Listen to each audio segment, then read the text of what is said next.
Ready.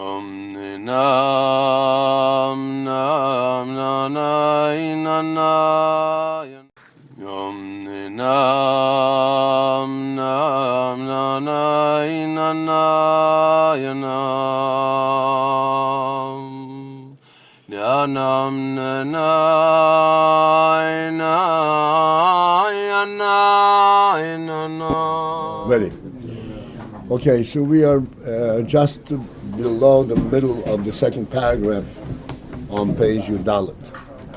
The line begins with Kulhi, Dikmoi Kain.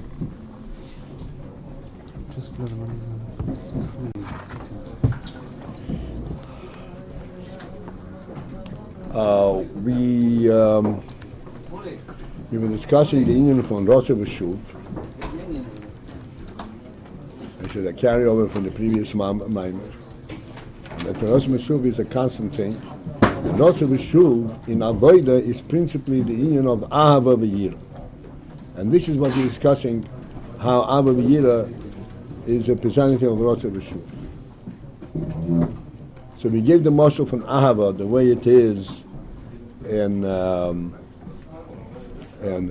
human terms, that Ahava is a drawing to be connected, to relate to the one that deserves this Ahava, and that comes as a result of a special relationship, special closeness. And we discussed this in the Ahava, that how this is really representative of a neshama truth. And now we're going back to the nimshal, to the avodah. The k'moi kain hu ba'avodah. The similar inyan is in avodah. Where is the inyan ha'ava in avodah? The kasher mizboinein behakiruv de alokus el ho'elamis. When one reflects. Somebody sitting here? No. It's good, Yami. On the kiruv, on the closeness of a lakus to oilams. Now the principle of kiruv, of closeness, we already discussed in it. It's a little bit of an elusive concept. Kiruv means the special attention given. It's not just merely the transmission of information or of material. It is a special attention. That is the key element. Just like when in the moshel. In the moshel, the inyan of Ahava is elicited as a result of a special attention, a special kiruv. And the same is in Avodah, that one is misboinen by kiruv de alakus aloilams. Now, kiruv de alakus aloilams, you have to understand. And our first thought of alakus aloilams is oilams are totally dependent on alakus. Alakus is what creates oilams.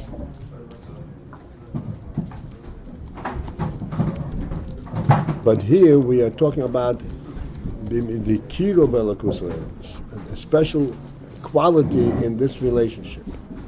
And what is this? Where do we see this quality in this relationship? The special attention. B'bchinas yislapshus la'chayoso, which comes through this kiruv, is identifiable in the yislapshus la'chayoso. In the fact that Elokus is mislabesh in oilamis to the point of giving oilamis chayus.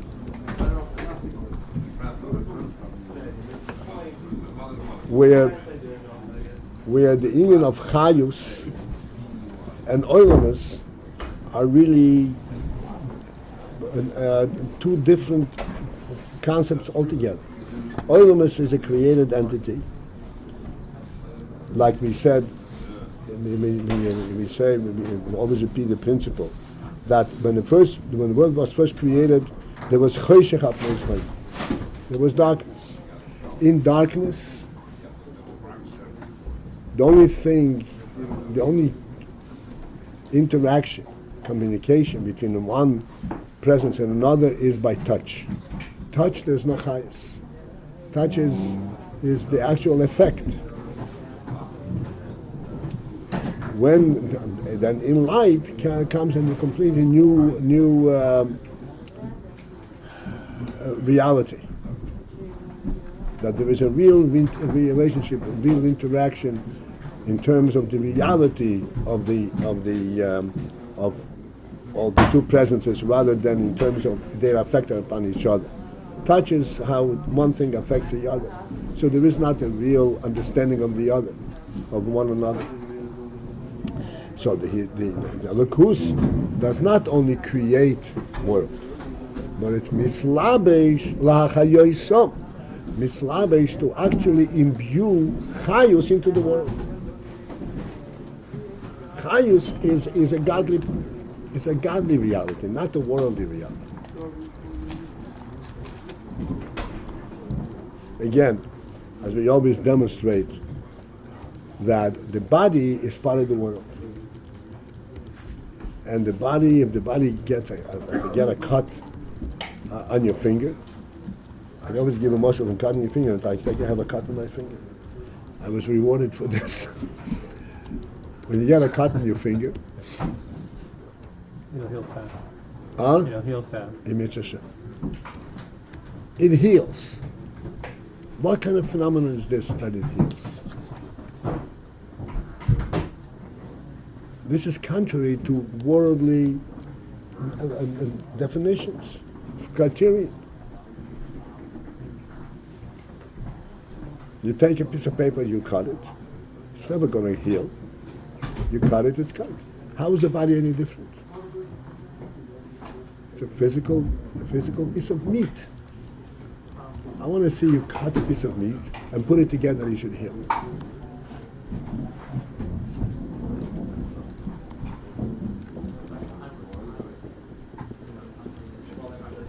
What in fact is that force behind healing is called chayus. What chayus? It's alive, which means that we look at our finger and we see the finger is whole, is in the way it is. We are looking at the chitzonius. The real thing that's in the finger that allows the finger to do all the things that it can do is the chayus that's in it. This chayus is an essential reality. This is a thing which we have to focus on. An essential reality. Why can you cut the finger? It's one finger. How can you cut it? The answer is, it's one finger which is composed of millions of little pieces. It's not one. It's not an essential reality. It's put together of many different pieces. Of atoms and molecules, and within that different forms. There's a meat, there's flesh, there is skin, there is bone, all kinds of different entities. And these entities are not inherently connected to one another. They connect to one another because there is chayes that connects them. That's why you can cut it. The chayes that's in it cannot be cut. That's because that's an inherent truth. This is nefesh. This is not world. This is godly.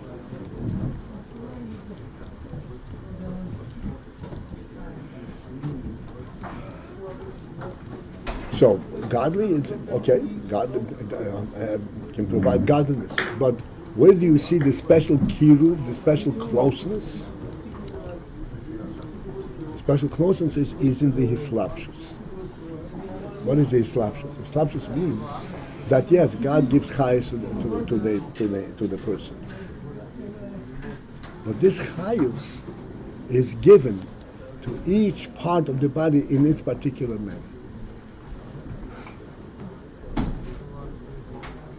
So the chayus on nefesh, so the chayus itself, if you put the Chayes itself could completely eliminate, completely be mevatel, exclude the various aspects of the body, the hand. When a person speaks a thought, that thought, the way it is known in the brain, does not contain these words that he is saying. It's a thought that completely overwhelms every other faculty. It's an essential truth. And in order to express it and enact it and so forth, that needs his slapshus. You have to pay attention. Okay, yes, indeed, you have that seichel, but how is this seichel capable of being mislabesh in your mouth, in words? But it requires a special attention. As we all know, the whole process of tzimtzum and so forth. This is something which we see throughout the entire creation. That Elokus is mislabish in the Oilmas HaChayosom to give them chayus, not just to give them presents. Human presence is the initial creation, but then Choshech HaPezim, there was darkness.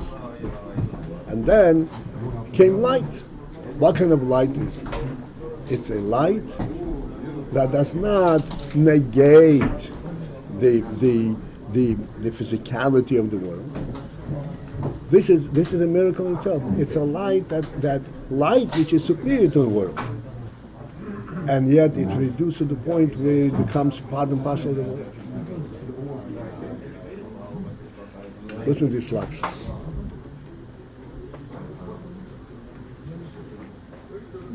Like we said, we spoke about this many times, and this is very important because many people have a difficulty with correlating oil as we are speaking about it, and how the world, how science, it fits perfectly. On the contrary, this fact that light has this element, this physicality to it, that can be deflected from a physical item, this itself is the Islapshut. This itself is the miracle. Light, which is essentially something which is higher in the world, has been reduced to the point where it has physical qualities. Like I mentioned yesterday, even to the extent that it's affected by gravity. It's an amazing thing. Light by itself, the essence of light has nothing to do with it at all. The essence of light is to reveal the entire reality. When one reflects, okay, so this is Yislapshus to give the world light, which is not part of the world at all. The world naturally is dark. The similar in overall, the Yislapshus Elokis L'Hachayosom to give them chayus, which is not a worldly phenomenon.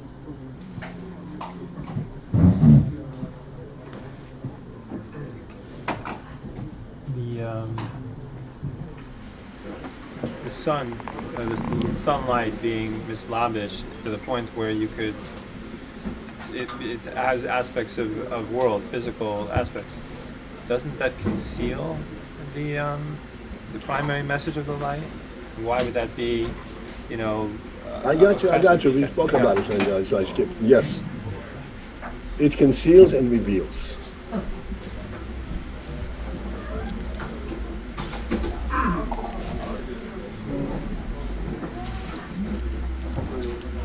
Essentially, this was the point, that there was light in the first day, and because that light negated worldliness. Right. So then, there was a change that, and he made light that's mislabish in worldliness, but it still carries that light message. But now, that light message can only be recognized by the soul of man, by intellect. And this is our function, to reveal in the world, to show that this is godly, this is not worldly. Objectively, it's not Sorry? without intelligence. It's perfectly part of the world. Without intelligence is part of the world. And as we always say, that the animal sees the tangible aspect. The human being touches the visible aspect. That is in fact the special gift of the human being to the world. And this is a special, privilege and so forth of the human being. He could see the godly element within the physical. But in light it's different. When you look about a physical object, you see, you could ultimately see it, but at first you see only physical, and you say, oh, God created it, but what you actually have is only physical. In light there remains, this is the point, there remains a godly element. And what is the godly element once you apply your intelligence? The truth is that the fact that you could see an object and relate to it and know everything about it and feel a relationship to it without ever coming in contact with it, that's a Ruch Nisikiyah.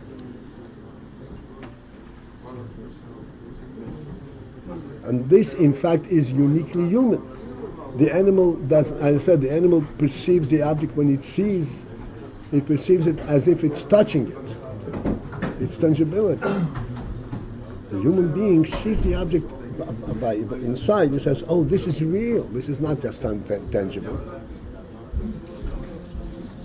The real means it's godly. There's a godly truth to it. So yes, indeed, it conceals it, but there's also the element. It's still light. It's still something that doesn't belong in the world. You said that this was like a special attention that the Eibishter is giving to the fact that it's being mislavish in the contours of the. Where I'm just trying to understand what is that the fact the mislavish in the world, a human being is able to see through that. So what's the chesed, or what's the special attention in the fact that it has to be camouflaged in every single detail? Like, where's the great chesed that the human being is able to? Now, the human being, while he is in the world, has godly experience. The great chesed is that it becomes a phenomenon that's in the world. It's a godliness in the world. That's the end. That's right. That's the kiruv of a kusur oilams. He can remain in the world, yet godliness is there. That's right. Exactly. And this is where it's presented him, so to speak, on a silver spoon. What was the exactly? What? What was You said exactly. What was exactly? That we see godliness within the world. Within the human being lives in the world. He has to eat and sleep and everything else, and yet he essentially lives in godliness. Like we always point out. Just 1 second. We always point out the whole structure of human being. Yesterday we spoke about it a lot. Standing on 2 feet is not a worldly phenomenon. It does not make sense.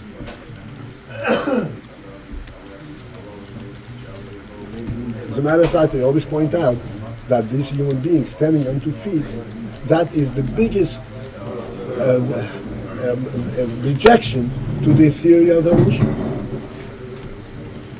If evolution is all based on security, on self-preservation, how is it that the human being, who is the most advanced in evolutionary totem pole, and he is the most vulnerable? He said Just to reach the apple tree. most vulnerable. The serpent is the most secure. He cannot fall. The human being is And the human being not only can he stand on two feet, he can sit on one foot. I mean, this is phenomenal. This is clearly a godly phenomenon. Human being, in essence, is a spirit, not a body. A spirit that's mislavish in a group. That's hislapshus. Lachayosom. Human being is chayus, not body. This is the difference. Animals are essentially body, a living body. Human being is life within a body. It's a different world completely. Yes. You mentioned several times that that through seichel the individual can perceive the chayus or slapshus within the objects. Granted, seichel perhaps is. My question is: granted, seichel is part of the process, but ultimately, for a human being to relate to the godliness, he himself would have to be a godly person. So, granted, he is a godly person. That's seichel. So that's what. The godliness is reflected just in the seichel? In the seichel. The reason you're a little bit questioning because seichel, there is what's called the world called seichel. It's not seichel at all.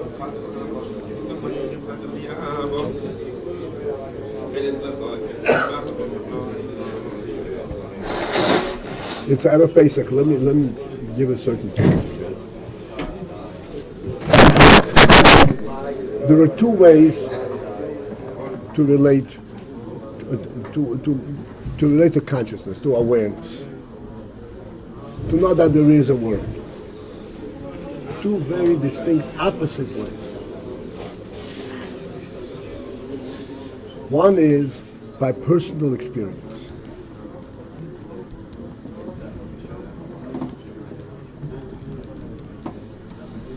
This is what the world calls real knowledge.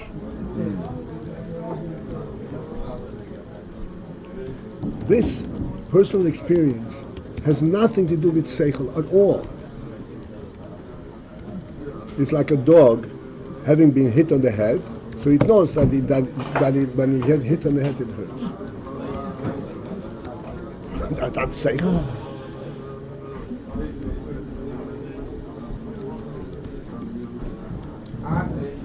I had a grandfather, my wife's grandfather, that I knew quite well.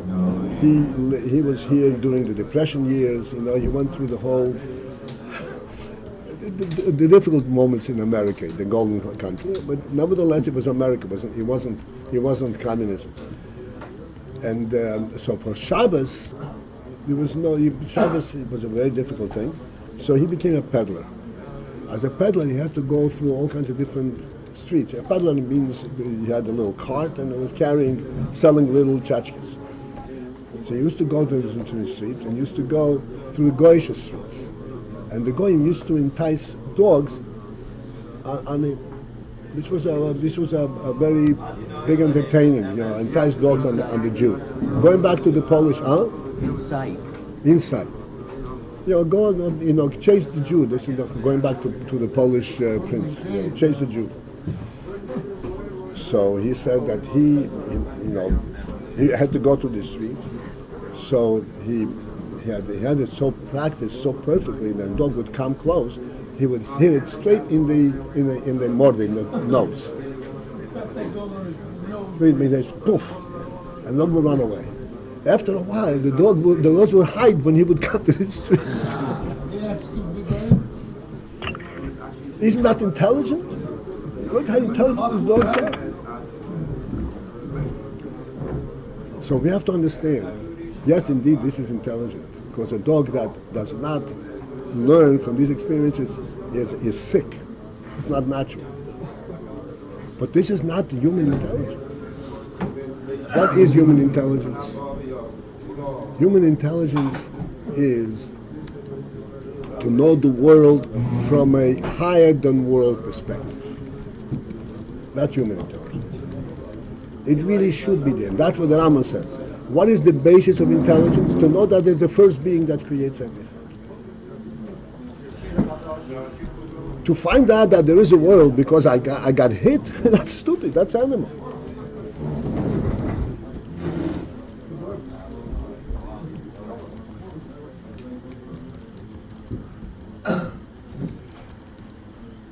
But this now, this quality, this intelligence, one can see godliness in the world. This is the slapshus that the word that the puts in the slavish in the world.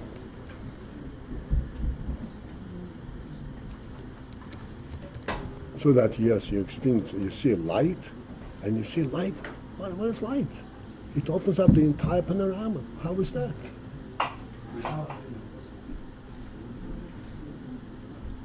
That's an allusion to the fact that it's all one thing. There's only one God that creates it all. And this is how you can instantaneously see the entire environment.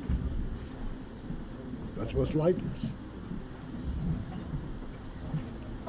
Same way to elaborate on that one statement, where you said through the intelligence he could perceive the godliness. In other words, the physical experience makes him then use his intelligence to... Not physical experience. If you have to wait till experience, then you're not using an experience, your intelligence. That's what he says. If Chas v'Sholom, a person, gets punished, God forbid, this is not it. Intelligence is not that he actually knows it from the truth perspective. You see this object because the reason you see this object in real truth is because you know that there is such a truth as existence. And this is part of that existence, part of that creation. This is nothing new. The details of it, what this is, that you find out by observation, by studying. Well, this is not the source of knowledge that it exists.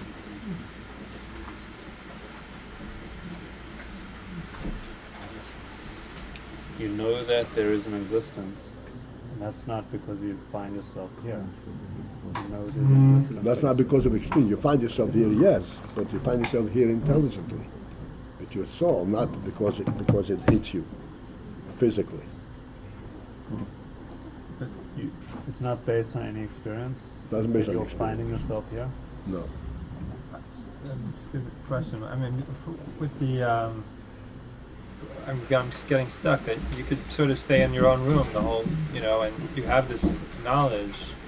Where's the Mila in then being in the world and experiencing the whole world? In other words, what? Not experiencing, affecting the whole world. Your job is, it's true who knows what's for sure.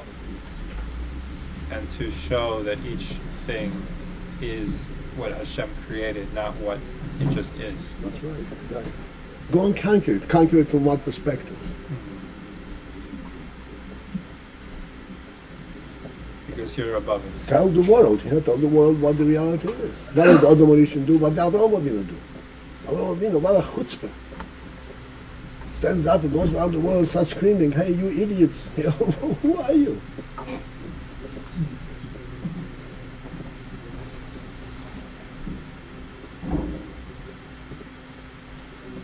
All right, so this is the principle, Hislapshus lachayosim.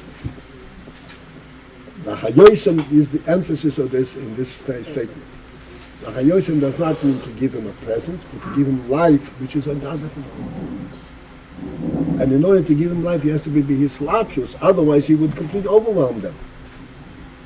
So it would not be life in their own experience.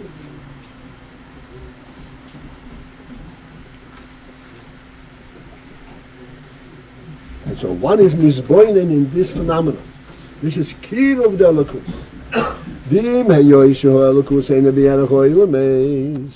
Although this is part of the hisboinus. Elokus is not be'erech ha'ilmas at all.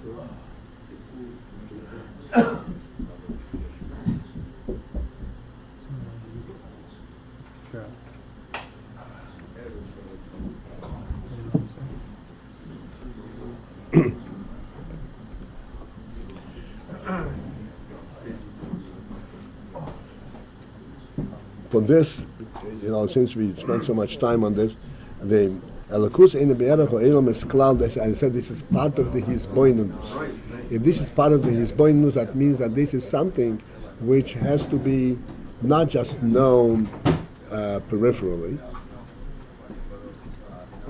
but It has to be something that is part of one's orientation.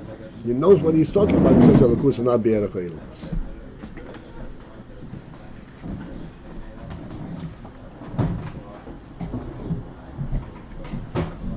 So this is like in our example, for example. We said that the Hislapshus is when you have the light.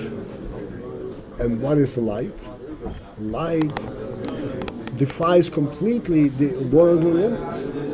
Worldly limits is that everything, if you want to find out that there's another table, you have to go and touch it. And here, in one instant, you are completely exposed to the entire reality.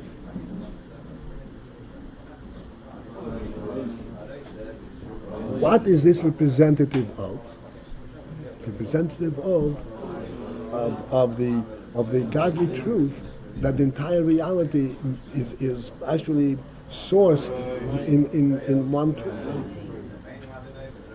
Like the Rambam says, there's Mocher Ishim Amchikol Nimtz. This is how it's possible. This whole perspective. That is our experience. But this is experience in the world, within space and time. Because when we see it, we see an expanse of space. Except in the space, you see a whole expanse of space at once. The way it is on the cruise, it's not even in space and space. This is the essential truth itself. So this is Shaloi Be'erech Ha'elamis. Elokus cannot consist of an expanse of space. The reason that there is a whole world with all that variety is because one spark of Elokus is superior to all that variety. Like in the Nefesh HaOdam, the Chayes HaOdam. The Nefesh HaOdam is Machaya, the brain, the heart, the liver, the hands, the feet, the fingers, the mouth, and everything. Everything in a particular manner. How is a Nefesh able to do that?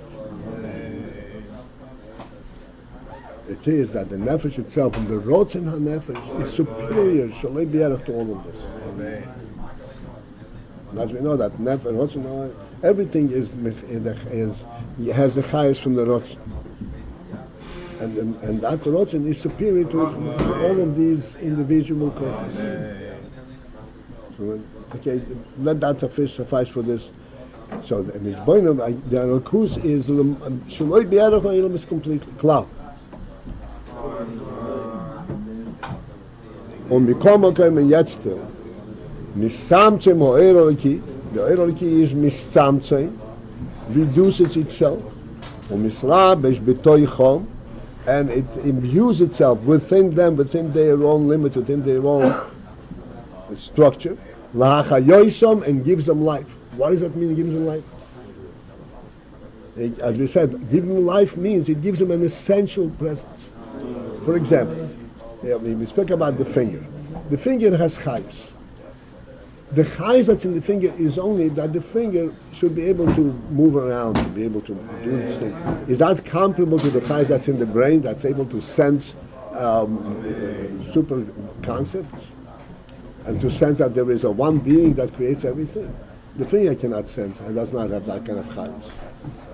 So the chayes that mislavish in the finger is a very reduced, it's a chayes that it pertains to a finger.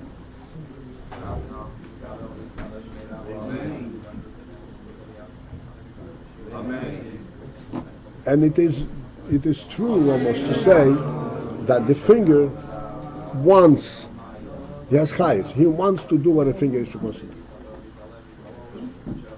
The foot wants to do what the foot is supposed to do. That's chayes. You don't have to command the finger. You don't have to, hit the finger over the head or go and pick up a pencil. This is part of its chayes. But this chayus is a reduced chayas, a tremendously reduced chayas from the chayas the way it is known to the nefesh.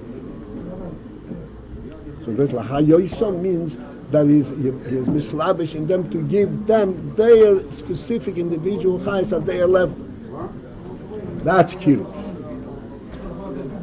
That's kiruv.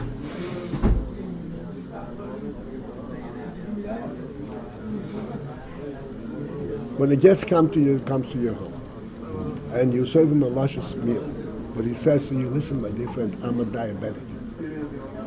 Oh yeah, I'll give you a meal that's perfect for you. That's cute. You say, "Listen, I gave you the best I have. Good meal. What do you want?"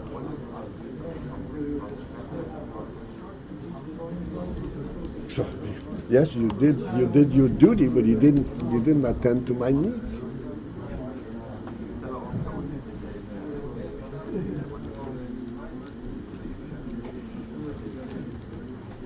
This special attention, this is kiruv. Doesn't consist of any gift. We had a person in our house who was in OA. Anybody knows what OA is? Overeaters Anonymous. And before Shabbos, he would call up his controller, his manager, and he would tell him, this is what my meals are going to consist of. It turned my stomach to watch what he eats. He's eating mayonnaise, scoops of mayonnaise, all kinds of different things. But kind of question of anything, you would give us a list. These are the things that he eats, and everything was there on his plate.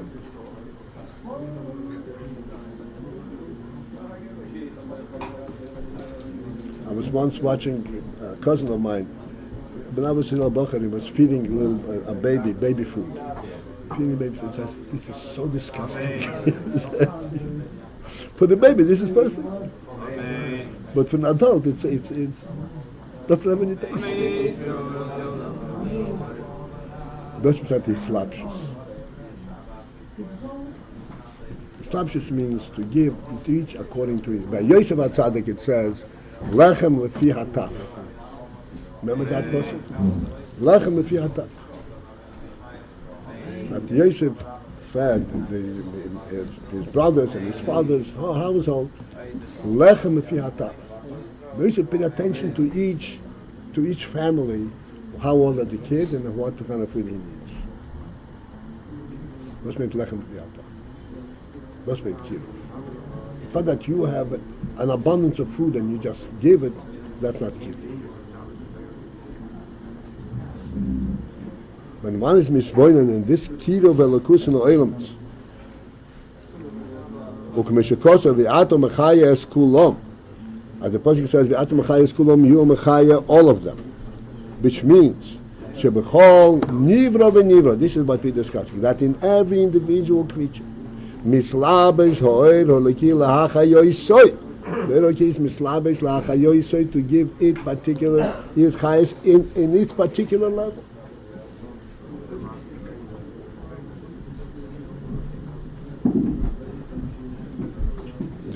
We have to stop here. I'm sorry, I have to cut it short today. So this kiruv. This is what elicits and enables one to have an infant ahava. This is the ahava. This is the ahava. The ahava, as we said before, when we first came to this point to discuss it, ahava is not what people mean. Like I say, we said we have to distinguish clearly between ahava Hashem and ahava of friendship and ahava you love a piece of ice cream. It's not.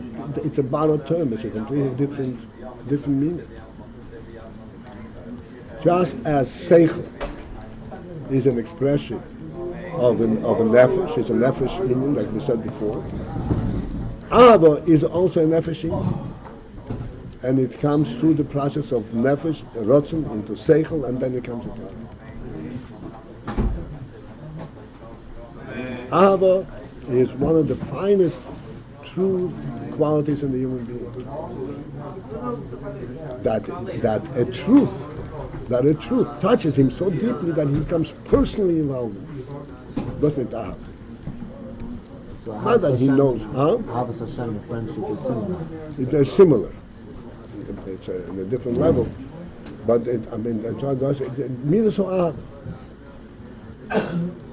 Midas Ha'ava is a nefesh element. It's not, I love you because you benefit me, you're a benefactor. That's not, then as you said the other day, you're loving the benefit, not the benefactor. Even from Ahava is the pshat, this is due to this special relationship, to the attention, to the kiruv. Kiruv reflect that there is a truth behind this activity. This emes, this is what permeates, goes into the nefesh, all the way into Ahava. And we saw the other day that in Yachsidus says Ahavas Hashem is one of the most difficult things to attain. One of the most difficult things to attain. Only a tzaddik has anything from Ahava. What does a tzaddik have to do with it? Why a tzaddik? Because normally we're involved in ourselves, we are involved in our coarseness, in our gashmis, in our own mitzias, and that which our seichel, the gilu of our seichel, does not affect us.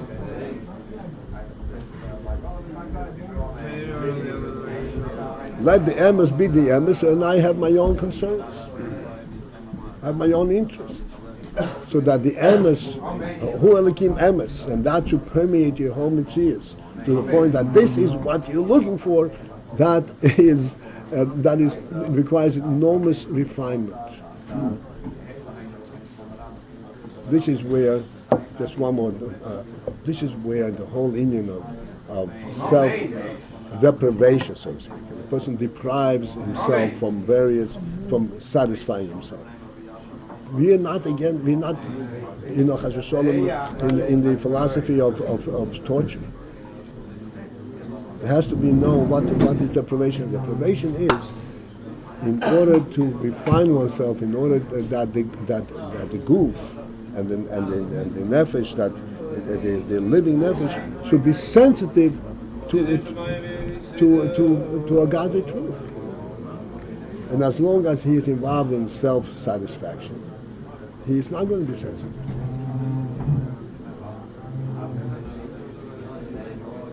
He will be sensing that which gives him satisfaction.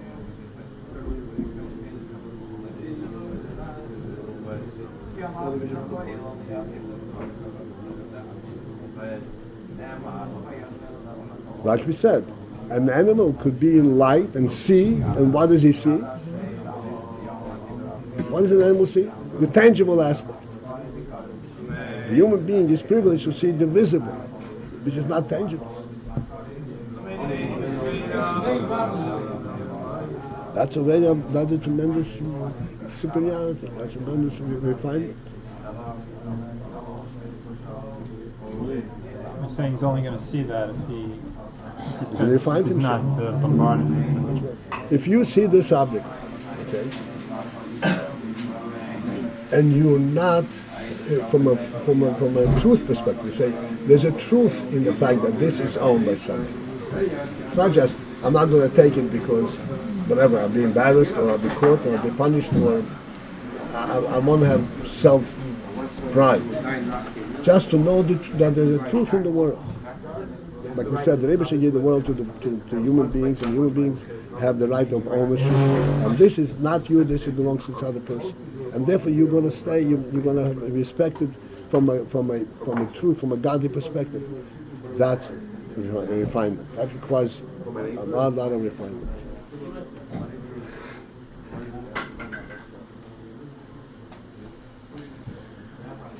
And that refinement, can work through seichel and so forth, and ultimately it can go down all the way to the point of not giving in to personal interest. To personal interest, to personal satisfaction.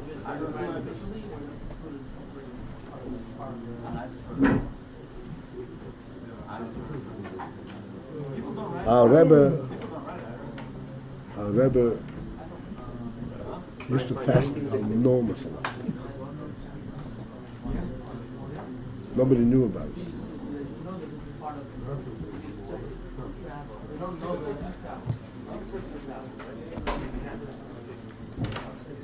Beim Rebbe, Elokus was I do that all the time. was All the time.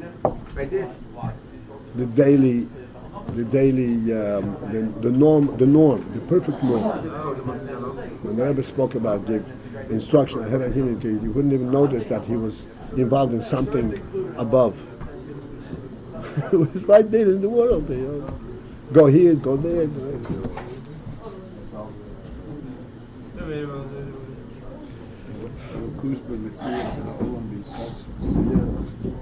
All right, so this is. I'm sorry, I have to cut short a little bit. Everybody have a question from Pesach. Call to What's the Seder tomorrow? Tomorrow there's a shir. You can do that, right? You can bring the other screen. Don't worry. A computer? Yeah.